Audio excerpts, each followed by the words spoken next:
Toastmaster Sinan, the last person to speak. The last person to speak, Toastmaster Sinan.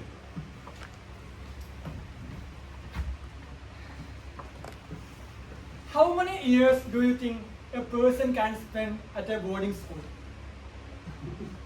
3, 12. 5, maybe 8 if things went really badly at home.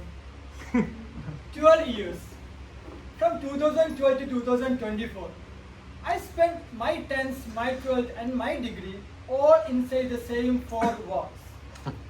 My father is a salesman and my mother is a pre-primary teacher. They sent me away believing that I would become someone great. And they were not wrong, because they sent me not to an ordinary boarding school. It was an Arabic college. So while most kids my age were studying, doing the regular homework and going home every single day, I was busy deep inside the poetry and the grammar of classic Arabic. And I speak Arabic more fluently than I speak English, which might be something more surprising to some of you. And inside those walls, I was a quiet one, a boy whose nose buried in a crime thriller, while everyone else was busy being loud, social and normal. I was studious, and I was safe, and I was slightly boring as well. So everyone chose humanities in their 12th, so I chose humanities. But when my degree came, I had a passion and interest towards mathematics. So accounting became my natural choice and I chose BCom. And then it is when the corona happened, the whole world stopped, and like every teenager, me also started watching movies and series continuously. And between those trailers and reviews, I stumbled upon a single YouTube video about coding. And something shifted in me. I found some space where I could sit hours alone, fixing a bug or building a website and feeling like I had won a small single war. That was a passionate and an adrenaline rush for me. So, humanities, commerce, coding, and then MBA in business analytics, which is more close to a BTech than anything a BCom student has any business doing. So the belief that I was more capable than I would think, it was that belief that brings me to my second story. So the final year of BCom, the college trip to Bangalore, the monuments, the sports, the places, and then we walked into IM Bangalore. And when I stepped into that campus, the trees, the silence, the feeling that some serious people are doing some serious things around here.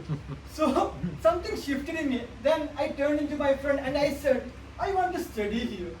Then he looked at me like, are you mad?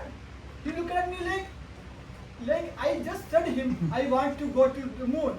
Because honestly, he was not wrong. Because my academics, my profile, it was not great. And the chances of cracking the CAT exam without proper coaching, it was too low. But I went home. I started preparation alone for almost 1 full year with a stubborn, delusional hope. I didn't get into IM Bangalore. But that dream, that one impulsive thought brought me here to Delhi School of Economics, to this city, to this room. The new campus, the new city, but there was one thing that I had carried all the way, from the boarding school, through the CAT preparation, through the BCom days, all the way to the Delhi. I couldn't speak up. There's a difference between choosing silence and being trapped on that. And I was the last person to speak up on every group discussion. Not because I had nothing to say, I always had something to say. But by the time I gathered the courage to speak up, the time had already passed. The placement season were closing one by one, and I was just standing outside, knowing exactly what I should have said 5 minutes too late. So frustration. And the worst part, when I tried to speak up with whatever courage I had gathered, someone would lean in and say, "Can you just repeat that?" So that one tiny innocent question used to follow me completely. So follow me completely. And so there is a kind of frustration, some of you know it, when you know your own potential just sitting beside you. When you can feel a fire inside you, but there is no direction. My mentor saw it and he told me to join Toastmasters. And I said, fine, just another club. I will just sit in the back and leave early and don't mind anyone. But what I found instead was a club, a room where I could find everyone who won't judge me. So I want my communication to be my weapon from now on, not my fear. Ladies and gentlemen, my name is Muhammad Sinan and I am coming from Kozhikode, Kerala. I am a boarding school survivor, an accidental coder, and a dreamer, adamant dreamer, and an introvert who is finally one speech at a time trying to be heard. So thank you. So I think and I hope the ice is broken. Thank you and back to you, Toastmasters.